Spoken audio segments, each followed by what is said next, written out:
Well, we made it. State championship Saturday as teams across the Sunflower State look to cap off their season as champs. Well, hello there from Pittsburgh State. Northwest taking on Mill Valley, a scoreless game, end of the first. Cooper Marsh under center drops a dime to Lake Marshall, and that puts the Jags on the board first. Mill Valley would score again, making it 14-0, but Steve Martin's always up to something on the sideline. Where's the ball? There it is. LJ Phillips running so fast we had to catch up to it.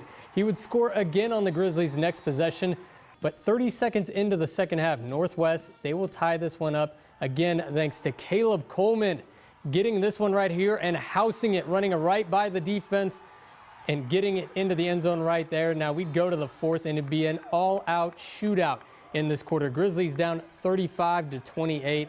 And we'd find them on offense once again, and it'd be Jeremiah Moore under center. And here he goes with the keeper. He will dodge everybody on this play to tie it up, but in the end, the Grizzlies will fall in this one, losing to Mill Valley 49-35. Shakir Martin was there to see Northwest come up just short of a 5A title for the third straight year. Chris, this wasn't the outcome that Northwest was hoping for, but I can say one thing, that the Grizzlies played to the very end with all of their heart. After halftime, within 30 seconds, the Grizzlies would tie the game at 21 and make it an even playing field. But the amount of turnovers and penalties would be the nail in the coffin for Northwest, something that Mill Valley was able to capitalize on and win their back-to-back state title game with. I'm very proud to be the head coach of Northwest Grizzly football, trust me. And we're going to come back and we're going to learn from this and we're going to get back.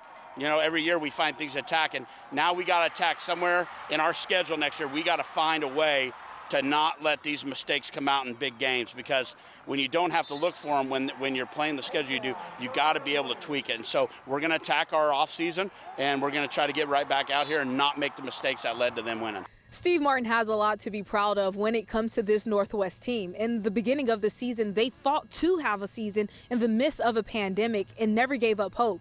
Then during their playoff run, they were faced with adversity after adversity, especially in the first half, but these kids continued to answer with resilience. I asked Steve Martin, what does the future for Northwest look like? And he smiled and told me, we're going to win one of these. So there's a lot of hope for the future for the Grizzlies program team. Here at Pittsburgh State University, I'm Shakir Martin with KSN Sports. Thanks, Shakir. Derby looked to three-peat as 6A champs in a rematch of the 2018 title game against Blue Valley North. Dylan Edwards leading the charge right there, leaving a cloud of dust on the 15-yard TD catch. Panthers go up 7 in the first, all tied now until Lem Wash ducking and weaving his way to the end zone here on the keeper, 14 yards to the house.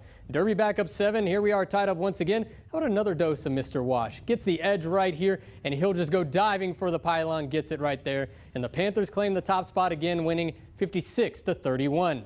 A 3A rematch from last year, Andale taking on Perry LeCompton. Indians faking out every camera on the sideline right here as Noah Myers scampers into the end zone to get Andale on the board first in the first. Indians would have the clamps on the cause all day long. Jake Engelbright reading this one like a book, nabbing one of the 3 interceptions Andale would get in the first half. They would capitalize as Eli Rowland finishes this off into the land of 6. He goes. Andale repeats as 3A champs, winning 20-0.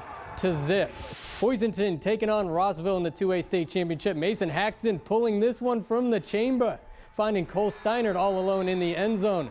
Cardinals down 20-12 in the third, but the Dogs taking a bite out of the birds on this one. Loose ball, and it's Torrey Horick diving on it in the end zone right there, and Roswell is your 2A champs, winning 27-20.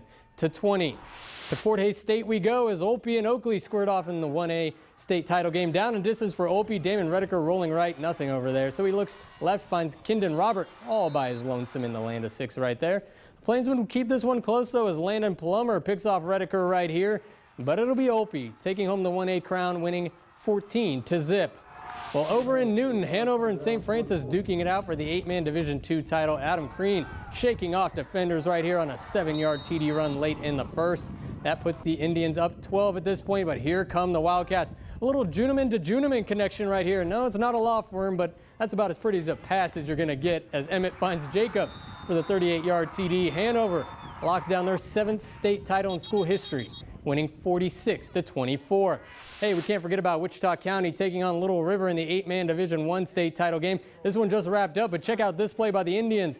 Caden Rietzker swings it out to Sheldon Whalen, and he will do the rest from here. My man making a house call on this one. 60 yards he will go. You'll see him here at the end of the run right over there. But Little River getting the dub in this one, 70-58. And hey, John, that's all she wrote on the football season. From the chamber. You know, you I love love McGregor. Yeah.